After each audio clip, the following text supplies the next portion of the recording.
ची फुल फ्लेज मेजॉरिटी होती ना, 36 लोक होते. 36 लोक होते, पण यावेळी आमची मेजॉरिटी ही 50+ असेल महानगरपालिकेमध्ये.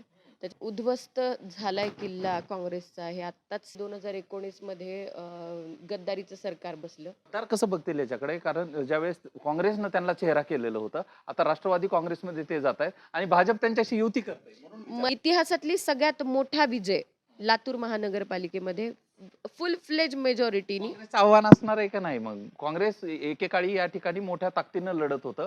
मागच्या बी निवडणुकांमध्ये 34 जागा आलेल्या होत्या. यावेळेसचं आव्हान आहे का नाही? मग तिकीट वाटप होत नाही, याचा घोळ कधी मिटणार? फॉर्म्युला वगैरे ठरलाय का? कळू द्या सगळ्यांना, लातूरकरांना काही फॉर्म्युला वगैरे ठरलाय का? नाही. मागच्या वेळेस जे झालं, पक्ष फुटला, अशा पद्धतीने यावेळेस होणार नाही यासाठी खात्री? नाही, यावेळी आम्ही फुल फ्लेज मेजॉरिटी आम्ही काँग्रेसमधला हा त्यांच्याच लोकांमध्ये मोठ्या प्रमाणावर दिसतोय, असंतोष दिसतोय. जागा येतील असं वाटतंय. काय प्रिडिक्शन करता? कारण अजूनही तिकीट वाटप होत नाही. भाजपा शिवाय पर्याय नाही. फुल फ्लेज मेजॉरिटी होती ना, 36 लोक होते. 36 लोक होते, पण यावेळी आमची मेजॉरिटी ही 50+ असेल महानगरपालिकेमध्ये. लातूर जिल्ह्यामध्ये महानगरपालिकेच्या निवडणुकीचं बिगुल वाजलेलं आहे. अजूनही भाजप असेल, काँग्रेस असेल, कुणीही उमेदवाऱ्या जाहीर केल्या नाहीत. मागच्या निवडणुकीमधलं यश, कारण मागं झालेली नगर परिषदेची निवडणूक, यामध्ये भाजपला मोठं यश मिळवलंय. या सगळ्यावर बोलण्यासाठी भाजपच्या प्रवक्त्या प्रेरणा होनराव माझ्यासोबत आहे. नमस्कार. कशा पद्धतीचं हे यश होतं? कुठले मुद्दे होते आणि ज्यामुळे 4 ठिकाणी भाजपला लातूर जिल्ह्यामध्ये यश मिळालं? आत्ताच नुकत्याच झालेल्या नगरपालिकांचे इलेक्शन महाराष्ट्राने बघितले. स्थानिक स्वराज्य संस्थांच्या निवडणुकीची आतुरतेने सगळेच जण वाट बघत होते. लातूरमध्ये 5 पैकी 4 नगराध्यक्ष जनमानसाच्या, जनतेच्या आशीर्वादाने भारतीय जनता पक्षाचे बसू शकले. हा मला खऱ्या अर्थाने अतिशय आनंदाचा विषय वाटतोय. एकंदर आदरणीय मोदीजींचा 2014 पासून आदरणीय मोदीजींच्या सरकारला, केंद्रातल्या सरकारला लोक बघतायत आणि भरभरून मोदीजींवरती प्रेम, भाजप सरकारवरती प्रेम लोकांनी केलंय. आज केंद्रातलं सरकार, राज्यातलं लाडके भाऊ देवाभाऊंचं सरकार, आणि तोच विचार आज गल्लीबोळात येऊन पोचलेला आहे. मला वाटतंय दिल्लीपासून गल्लीपर्यंत भाजपाचं चालू असलेली विकास कामं, त्याच्यावरती विश्वास ठेवून आमच्या कार्यकर्त्यांची अहोरात्र सुरू असलेली मेहनत बघत 365 दिवस 24 तास चालणारं संघटनात्मक काम, याच्यावरती विश्वास ठेवून लोकांनी आपल्या भरभरून आशीर्वाद या नगरपालिकांच्या इलेक्शनमध्ये जिल्ह्यात दिले. मोठा धक्का जो आहे तो काँग्रेसला या ठिकाणी बसलेला आहे. मागच्या निवडणुकांमध्ये म्हणजे बोललं जायचं की काँग्रेस लातूरचा बालेकिल्ला आहे, मात्र आता तो पूर्ण उद्ध्वस्त करण्याचा प्रयत्न आणि पूर्णता झाल्याचं चित्र सध्या निर्माण झालेलं आहे. मात्र महानगरपालिकेच्या निवडणुकीकडे याच निवडणुकीचा पॅटर्न राहील का? काय वाटतं या सगळ्या संदर्भात? पॅटर्न, तुम्ही उद्ध्वस्त झालाय किल्ला काँग्रेसचा हे आत्ताच प्रकर्षाने सांगितलं. मला वाटतं याची पोचपावती 2017 मध्येच लोकांनी दिली होती. आपल्या लातूरच्या इतिहासामध्ये पहिल्यांदा महानगरपालिका आणि पहिल्यांदा जिल्हा परिषद ही 2017 मध्ये भारतीय जनता पक्षाच्या नेतृत्वामध्ये आली. त्याच वेळी लोकांनी आपला बदललेला मताचा कौल हा प्रकर्षाने दाखवला होता. अत्यंत निष्क्रिय असलेले या ठिकाणचे आमदार, त्यांचा कर्तृत्वावरती, कामावरती, लोकांच्या इच्छा, अपेक्षा यांच्याकडे लक्ष देऊन विकास कामं करण्याकडे असलेलं पूर्णपणे असलेलं दुर्लक्ष, आणि मला वाटतंय फक्त खुर्चीसाठी चालू असलेलं राजकारण हे लोकांनी ओळखलेलं आहे. त्यामुळे 2017 सालीच, म्हणजे नागपूर नंतर महाराष्ट्रामध्ये लातूर असा जिल्हा होता ज्यामध्ये सगळ्यात जास्त ग्रामपंचायती, सगळ्यात जास्त पंचायत समिती, नगरपालिका, महानगरपालिका आणि झेडपी पर्यंत पहिल्यांदा आपण सगळ्यात मोठे भारतीय जनता पक्षाने आम्ही झेंडे भारतीय जनता पक्षाचे लावले. त्यामुळे आता 2025 मध्ये ज्यावेळी आम्ही बघतोय, मध्ये बराच काळ लोटून गेलाय. मधल्या काळामध्ये 2019 मध्ये गद्दारीचं सरकार बसलं. ते 2000 सगळ्या विषयावर येणार आहोत. त्याच्यामुळे मला हे जाणून घ्यायचं की पण या सगळ्या याच्यात 2.5 वर्ष सत्तेत महानगरपालिकेवर बोलताना 2.5 वर्ष सत्ता भाजपची होती, भाजपला एक हाती कौल दिलेला असताना काँग्रेसचं काय घटना घडली की 2.5 वर्ष पुन्हा काँग्रेसची सत्ता आली? आपल्याला तो घटनाक्रम माहितीच आहे. म्हणजे महानगरपालिकेमध्ये 36 जागा भारतीय जनता पक्षाच्या होत्या. त्यामध्ये ऑपोजिशननी ही महानगरपालिका तेवढ्या स्टॅबिलिटीनी चालवण्यासाठी म्हणजे ते विरोध नाही करू शकले आम्हाला. आमच्या विकास कामांचा विरोध असेल, चालू असलेल्या कामांचा विरोध, एक प्रबळ विरोधी पक्षाच्या भूमिकेमध्ये राहण्याच्या ऐवजी त्यांनी जे आपण नगरसेवकांनी बदललेली पार्टी बघितली आणि त्यांचा मताचा टक्का वाढवण्याचा जो प्रयत्न झाला, त्यानंतर साधारण 2.5 वर्ष त्यांना या सगळ्या गद्दारीमुळे त्यांना चालण्याचं वेळ मिळाला. पण त्या 2.5 वर्षामध्ये ज्या मनसुब्यांना घेऊन ते बसले होते, ते कदाचित ते पूर्ण करू शकले. पण लोकांची विकास कामं थांबली. त्यांचा महानगरपालिका म्हणून लातूरचा होणारा विकास कुठेतरी खुंटला आणि आम्ही जेवढं काम केलं होतं त्याच ठिकाणी महानगरपालिका राहिली. मात्र जे महापौर झालेले होते, महापौर आता राष्ट्रवादी काँग्रेस अजित पवार गटामध्ये त्यांनी प्रवेश केला काँग्रेसमधून. त्यांच्यासोबत अनेक जण गेलेले आहेत. या सगळ्या ह्याच्यात तुमच्या युतीचा काय होणार मग? आणखीनही तिला सुटत नाही. नाही, आता कोण कुठल्या पार्टीमध्ये जावं, कुठल्या पॉलिटिकल पार्टीमध्ये असावं याचा काही नियम नाहीये. ही ज्याची त्याची चॉईस आहे. त्याच्यामुळे त्यांनी पहिल्यांदा काँग्रेस निवडली असेल, त्याच्यानंतर राष्ट्रवादी काँग्रेस निवडली असेल, त्याला काही आपण कुठल्याच विषयाला लिमिटेशन्समध्ये नाही ठेवू शकत. मतदार कसं बघतील याच्याकडे? कारण ज्यावेळेस काँग्रेसनं त्यांना चेहरा केलेलं होतं, आता राष्ट्रवादी काँग्रेसमध्ये ते जात आहेत आणि भाजप त्यांच्याशी युती करते. मतदार काय म्हणतील हे मी त्यांच्या बाबतीत नाही सांगू शकत. पण मी एवढं नक्की तुम्हाला विश्वासाने सांगेन, की भारतीय जनता पक्षाकडे मतदार हे अतिशय पॉझिटिव्हली बघतायत आणि महापालिकांच्या इलेक्शन्समध्ये यावेळी आम्हाला इतिहासातली सगळ्यात मोठा विजय लातूर महानगरपालिकेमध्ये फुल फ्लेज मेजॉरिटीनी. काँग्रेसचं आव्हान असणार आहे का नाही मग? काँग्रेस एकेकाळी या ठिकाणी मोठ्या ताकदीनं लढत होतं. मागच्या बी निवडणुकांमध्ये 34 जागा आलेल्या होत्या. यावेळेसचं आव्हान आहे का नाही मग? काँग्रेसचं आव्हान असण्याचं काय कारण आहे मला लक्षात येत नाही. त्यांचे जे शीर्ष नेते आहेत या ठिकाणचे, माननीय अमित देशमुखजी ते या ठिकाणचे आमदार आहेत. ते जिल्ह्याचे पण काँग्रेसचे नेते आहेत.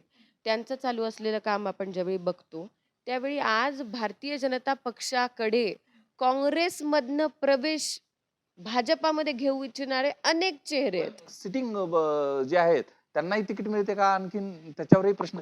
मला वाटतं तो मुद्दा वेगळा आहे. आत्ताच्या क्षणी महत्त्वाचा मुद्दा हा आहे, की काँग्रेसमधले महत्त्वाच्या पदांवर बसलेले लोक सुद्धा भारतीय जनता पक्षात येऊ इच्छितात. आता प्रश्न हा आहे, की भारतीय जनता पक्ष या सगळ्या गोष्टींचा आम्ही विचार करतोय, कार्यकर्त्यांचा विचार करतोय. पण नेतृत्वावरती असलेला अविश्वास काँग्रेसमधला हा त्यांच्याच लोकांमध्ये मोठ्या प्रमाणावर दिसतोय, असंतोष दिसतोय. त्यामुळे भारतीय जनता पक्षाकडे सगळ्यांच्याच बघण्याच्या अपेक्षा वाढलेल्या आहेत. विरोधी पक्षातल्या लोकांना सुद्धा वाटतंय आज, की काम करायचं असेल, लातूरकरांसाठी काम करायचं असेल, विकास घडवून आणायचा असेल, माझ्या आजूबाजूच्या लोकांच्या इच्छा आकांक्षा पूर्ण करायच्या असतील, तर भाजपाशिवाय पर्याय नाही. हा विचार विरोधी पक्षामध्ये आज प्रकर्षाने पाहायला मिळतो. आमच्या पार्टीमध्ये संघटन आमचं मोठं आहे. ते सातत्याने काम करणार आहे. आणि आता महाराष्ट्राचे लाडके मुख्यमंत्री माननीय देवेंद्रजींनी प्रकर्षाने सांगितलं होतं, पालिकेच्या निवडणुकांमध्ये आम्ही फक्त विकासाच्या विषयी बोललो.